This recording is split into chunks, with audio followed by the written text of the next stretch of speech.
Yo, what's good, YouTube? Zamcrow here, aka Scoop, back with the UPC Miners Season 1. Of course, my draft recap went up recently. This is going to be my first prep talk video where I'm going to talk about the team I'll be using in my upcoming battle. This will be uploaded on, I think, Friday, and then the battle goes up on Saturday, so it's going to be hype. Anyways, I'm going to go ahead and talk about our team. So, first off, my team is Landers, Therian, Suicune, Thunderous Incarnate, Mega Heracross, Bronzong, Decidueye, Hydreigon, Granbull, Smeargle, Ditto, and Weezing. And where my opponent is actually going to be the token or Stab from the Token Minorities, coach of the Chicago Sacred Fire, and his team is Mega Mawile, Garchomp, Tangrowth, Thunderous, Therian, Greninja, Sneasel, Swellow, Reuniclus, Blaziken, Rampardos, and Mienfoo, where Garchomp is his Z-move user and Landorus Therian is my Z-move user. That being said, he's got a pretty scary squad. I've noticed Mega Mawile literally has no switch-ins. Resist, they're still taking a hell of a lot. So that's pretty important. I think I don't have a terrible matchup in this match. I think it's pretty even matchup in my opinion. I'm gonna, as you see on screen, I'm bringing defensive Landers, and this is to check the Mega Mawile as best I can, but mostly for the Garchomp, since Mega Mawile is basically uncheckable anyway. So it's basically for the Garchomp, and I guess to an extent Blaziken, Rampardos, and Mienfoo, which I guess can be a threat, you know, with if certain things come to light. But otherwise, these mons are pretty well kept in check from my team synergy as a whole, with Landers, Suicune, Hydreigon, Bronzong, Decidueye, etc., etc. A huge threat to me late game would be something like a Specs Greninja or a Life Orb Greninja, where like hazards and stuff come into play. He could wear me down really bad, and then Greninja could come in and be problematic. I'll go over that in a bit though. Mega Mawile and Garchomp were my two biggest threats, in my opinion, for the physical attack of the spectrum, that side of the spectrum. So, like I said, I do bring the Garchomp here. Earthquake, U-turn, Rest, and Sleep Talk. I debated on Hidden Power Ice for the Garchomp to do a lot more damage.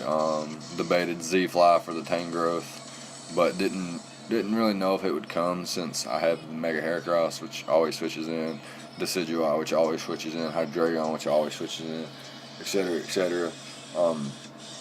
But in case he did bring it, then Z-Fly would be a good bring to 100% knock that thing out, and for some mind games with the 50-50s and stuff. Of course, once he saw Rocky Helmet, you know, he's going to know that, or once he sees Rocky Helmet, he's going to know that that I obviously don't have a Z item, or a Z Crystal, I should say. Rocky Helmet makes sure that Garchomp and Mega Mawile, and I guess Blaziken, Rampardos, and Mienfoo also take physical damage. I'm not saying Sneasel, because I'm not going to be able to check that anyway. Garchomp is, or Landers isn't. Swellow neither, because it could be a special variant. So I do have different checks for those. This speed investment allows me to outspeed a max speed Mega Mawile, and then basically the rest is max defense, and well, I guess as much defense investment as I could afford, as well as having pretty high HP stat. Allows me to take hits from Mega Mawile pretty decently. I can take up to I think like 70% maximum, and I can rest it off or just click Earthquake depending on how the game's going.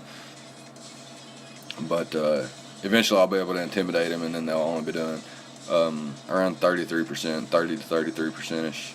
So that would be nice. U-turn's really nice to have just for momentum, and Earthquake does enough damage to everything to where I'm content. And like I said, I can U-turn out on things like Tangrowth, Thunderous, Therian, Swellow, etc., etc., that may want to come in and not take any damage from Earthquake. And then Rest and Sleep Talk's basically all I need, because longevity and being able to get a Sleep Talk roll is really nice. If I can get a Sleep Talk U-turn and get out of there, or a Sleep Talk Earthquake and hit the Mega Mawile, or the maybe the Rampardos or something, then I'd be in a really good position. And it's overall just a really good bring to have a levitating mon, so I can't be hit by like Garchomp's Earthquake. That's and you can see on my team, I don't think I can lose to like Garchomp locked in the Earthquake. I have 2 resists, 2 immunities, and potentially a 3rd immunity in Levitate Bronzong. So I don't think like an offensive Garchomp's really that good against my team. That being said, the next mon on my squad, since Landers basically checks everything on the physical side of the spectrum, minus things like a Sneasel and potentially like a Greninja, then I decided I wanted something else to take on those as well. So I bring another defensive mon here in Suicune, who can take pretty much any hit from Sneasel and Swellow and Blaziken and Rampardos and Mienfoo as well. Can take hits from Mega Mawile and Garchomp, but not as well as Landers does, thanks to Intimidate and Rocky Helmet and Rest. And my set, basically, I could have built Suicune to take them on, but I'd rather, it worked out better this way for something to check them and to have something to check the Sneasel that really threatens my Landers. Now, I bring a Sub Protect Calm Mind Scald set because it can actually 1v1 the Tangrowth. So that's basically my exact reason for bringing this set in terms of moves.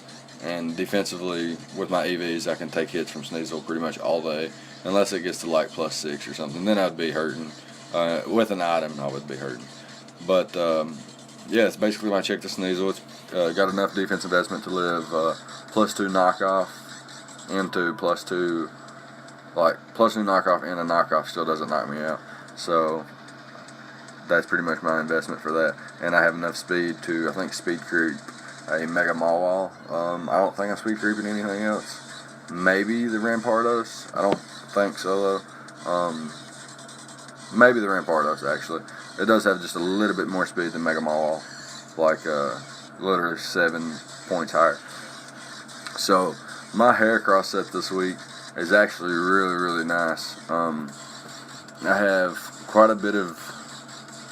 So basically, if everything plays out and I get my rocks up, I get my rocks up and wear everything down with my other offense, then Heracross has the potential to come in on things like Garchomp or Mega Mawile, Tangrowth, Greninja, Sneasel. I can come in and just click one button, Pin Missile, Rock Blast, Close Combat, and get a kill. Or if the game's looking like, Mega Heracross can come in on a Garchomp or a Sneasel or something, and I can click Bulk Up, and then my opponent has to, or is doing no damage, and actually really none of his mons can actually do damage to me. Say he has Garchomp, Tangrowth, Sneasel, and say Rampardos left, and Reuniclus, let's say, and I just come in, click Bulk Up, and then I just win the game. I have enough attack investment to Oka things after rocks, after a Bulk Up, and enough investment to get a 2-hit KO after two rounds of rocks on everything, if it's not already Oka. Things like Tangrowth, Thunderous Therian, Greninja, Sneasel, Swellow, Reuniclus, and Rampardos are all getting one-shotted. Garchomp can maybe take 2 hits. Mega Mawile can maybe take 2 hits. I guess that's it, really. Mega Heracross is a beast, and I could afford to run a lot of HP investment to maximize the bulk, since I didn't need that much attack investment, since Heracross is so naturally gifted. Anyways, Heracross can really put in the work, as you can see. So next up is going to be Bronzong, where I bring a mixed defense set with quite a bit of, well, I wouldn't say quite, I have a little bit of attack investment to make sure that Gyro Ball and Explosion do significant amount of damage to things like Thunderous Therian, Greninja, Sneasel, Swellow, and those really, really frail things like Mienfoo as well. This is a Cobra Berry set, because I do expect him to maybe lead with something like Greninja or something like Sneasel, and then I could stay in and click Stealth Rock and take their Dark type attack with my Cobra Berry, and then be able to live one more after that as well because of my natural bulk investment, and be able to potentially get a Trick Room up or an Explosion or Gyro Ball off. Actually,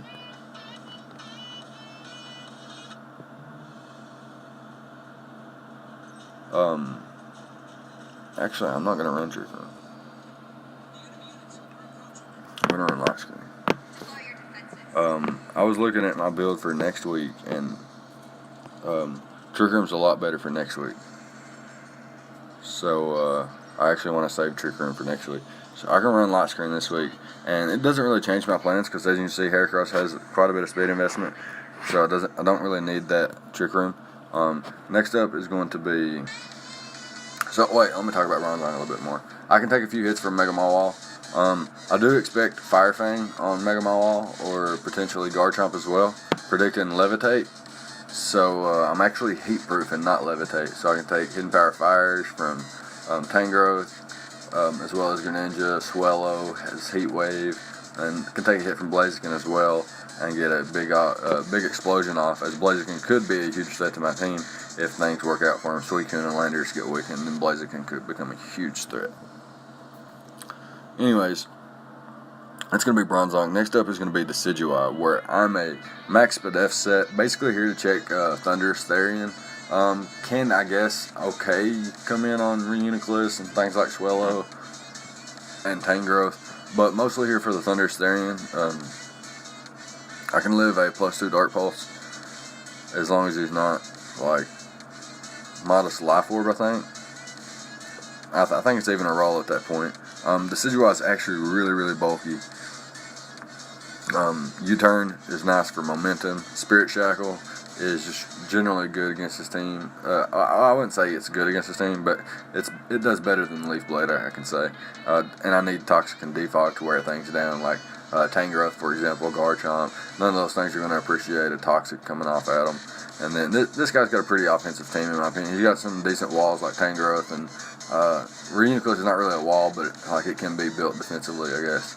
And then I guess Garchomp can also be built defensively, but he's got a really offensive team. So I wanted to take advantage of that by spreading off some Toxic and forcing him to make a lot of switches and taking residual damage, taking rocks damage, and potentially a lot of different like Life Orb and stuff damage since his team is so offensive.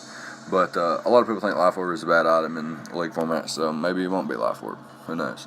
But yeah, U-Turn gets me a lot of momentum to things like Heracross and Hydreigon, which I'm about to go over.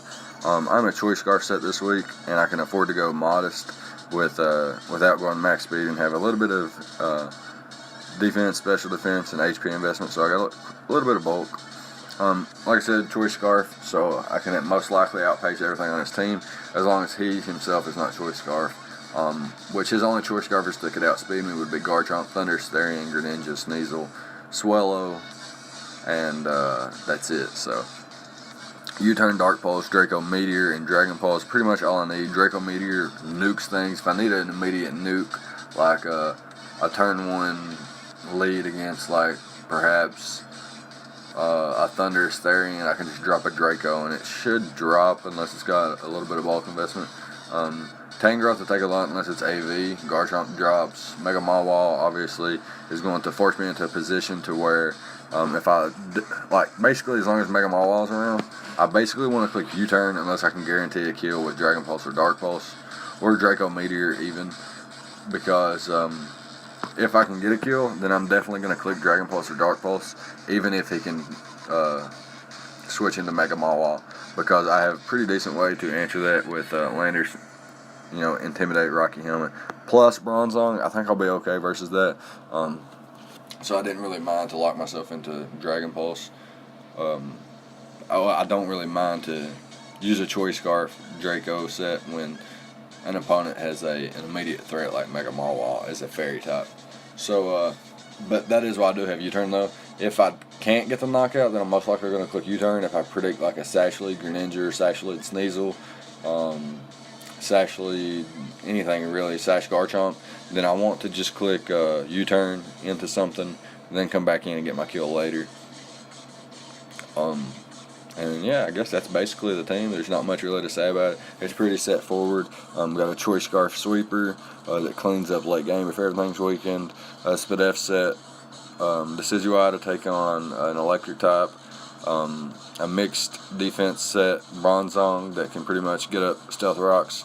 And a light screen and then explode away to where something like Heracross could come in and bulk up, or Suicune could come in and calm mind away. So I got some solid win conditions, and then I got Landers, who's a pretty good answer to his physical attacker. So I think I'm pretty good. Got a very solid defensive backbone, and then some very good offense here. So yeah, that's going to be the week 1 prep talk, and we'll have the battle here pretty soon, actually. So look forward to that, and I'll see you guys in the actual battle video. So leave a like if you enjoyed. Let me know what you might have did differently in the in your prep. If I don't think anybody's dedicated enough to actually go week for week and drop their own prep ideas, but obviously it would be after the fact anyway, so I wouldn't be using your teams. But it would be cool to compare prep. Anyways, that's gonna be it. I'm gonna head out here. I'm gonna let you see Mega Heracross, and maybe I was gonna talk about their nicknames, but these nicknames are pretty straightforward. Most of them are just Greek mythology, except Bronzong. The theme of this will be the Greek mythology. The theme of this league's nicknames will be Greek mythology on my team. Don't know about the others. So you got the god of the underworld here, and then you got the god of light, or the symbol of bow and arrows, which is pretty cool. Hemingway is actually an author who wrote the novel For Whom the Bell Tolls, which is actually got turned into a song by Metallica, which is one of my favorite songs. So it's a fitting name for this little Bronzong bell. Hercules, everybody knows who Hercules is. Styx is a river that I think divides the Earth realm from the underworld, and Ares is the god of war, bloodshed, etc., etc. So that's going to be the nicknames and whatnot. So drop a like, leave a comment, all the stuff, and I'll see you guys next time. Thank you for watching.